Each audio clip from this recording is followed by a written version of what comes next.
अभी upcoming elections हैं, यहाँ पे 5th फेज़ में पोलिंग होगी कुपवाड़ा में। ये बारामूला कॉन्स्टिट्यूंसी का पार्ट है। तो उसके चलते हुए हम लोगों ने सिक्योरिटी के पूरे इंतज़ाम किए हुए हैं। हमारे पास अपनी खुद की नफरी भी है और बाकी सेंट्रल फोर्सेस भी आई हुई हैं। जैसे इलेक्शन के टाइम पे नाके और चेकिंग वगैरह लगानी होती है, वो सब हमने लगाई हुई है। और पूरे डिस्ट्रिक्ट में तैनात है हमारी नफरी और सीएपीएफ की नफरी, और ये लोग अलर्ट हैं और चेकिंग वगैरह चल रही है। सेंसिटिव मामला है इस समय सिक्योरिटी फोर्सेस के लिए कि अच्छे से और पीसफुली इलेक्शन कराए जाएँ। तो हमारा जो ऑब्जेक्टिव है वही है कि इलेक्शंस पीसफुल और सेफली निकलने चाहिए, और इसमें इलेक्शंस के टाइम पे ज़्यादा से ज़्यादा टर्नआउट होना चाहिए। उसके लिए हम एक सेफ़ एनवायरनमेंट बना रहे हैं। तो डिस्ट्रिक्ट कुपवाड़ा की 150 किलोमीटर की एलओसी डिस्ट्रिक्ट कुपवाड़ा को लगती है, लेकिन यहाँ पे हमारी पुलिस की और आर्मी की नफरी पूरी तैनात है। और अभी तक इस साल बड़ा सेफ गुजरा है, और हम आगे भी यही कोशिश करने वाले हैं कि ये साल सेफ गुजरे। तो तीनों ही फोर्सेस में जो सेंट्रल आर्म पुलिस फोर्स हैं, जेकेपी और आर्मी के बीच में बड़ा अच्छा तालमेल है, बड़ा अच्छा कोऑर्डिनेशन है। और मिल के हम लोग ये इंश्योर कर रहे हैं कि क्रॉस बॉर्डर टेररिज्म से कोई भी इलेक्शन रिलेटेड इशू नहीं बने। सर जो हम लोग पब्लिक दरबार, थाना दिवस ये रेगुलरली करते आ रहे हैं। डीजीपी सर ने जनवरी में खुद यहाँ सबसे पहला कश्मीर का पब्लिक दरबार कुपवाड़ा में किया था।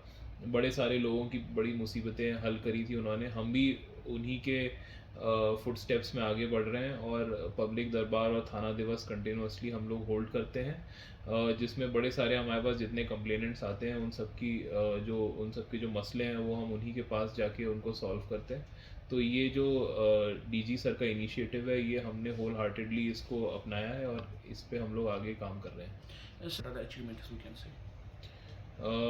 कुपवाड़ा में जो हम लोगों का मेन जो रोल है वो ये है कि यहाँ शांति और सेफ्टी बनी रहे।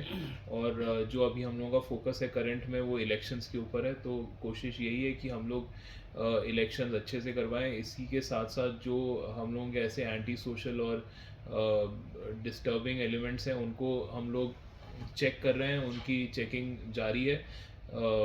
हम लोगों ने पिछले 1-1.5 महीने में ड्रग्स के भी 10 मुकदमे दर्ज किए हैं, और इसके अलावा यूएपीए के भी 6 मुकदमे दर्ज किए हैं, जिसमें हम लोगों ने मॉड्यूल्स बस्ट किए हैं। तो ये सब इसके चलते हैं कि इलेक्शन सेफली हो जाए, और ओवरऑल कुपवाड़ा में सेफ्टी और पीस का एनवायरनमेंट जैसा है वैसा ही बना रहे। हम लोग ये चीज़ें हम लोग अभी इन पे वी आर वर्किंग ऑन। हम लोग को इनपुट्स आते हैं, हम लोग उन पे काम कर रहे हैं, और कोशिश यही है कि सेफली सब कुछ हो जाए peacefully. Sir Elections, my message to the public is that they should all come out and vote in large numbers। अभी जो आवाम है उनसे मेरी अपील है कि वो अपने सब घर वालों को जो वोटिंग करने के लिए एलिजिबल हैं, 18 साल से ऊपर है, उनके सबके वोटिंग कार्ड बनवाएं, और वो सभी लोग वोट करने आए, और अपनी सरकार जो है खुद चुने, और अपने जो ये गवर्नेंस है उनकी यूटी का, उसमें फुल पार्टनरशिप से काम करें।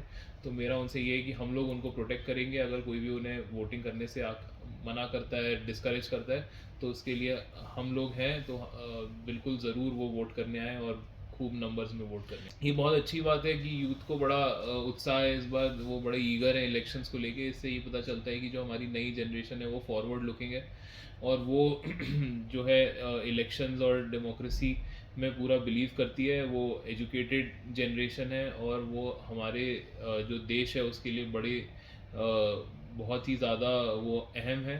तो मेरे उनकी बात है कि नए जो लड़के हैं, जो हमारे नई जनरेशन है, वो वोट करने आगे आती है। उन्हें बिल्कुल आगे आना चाहिए। हम उनके साथ हैं, और हम लोग इंश्योर करेंगे कि वो अच्छे से वोट कर पाएँ। Thank you very much. Thank you.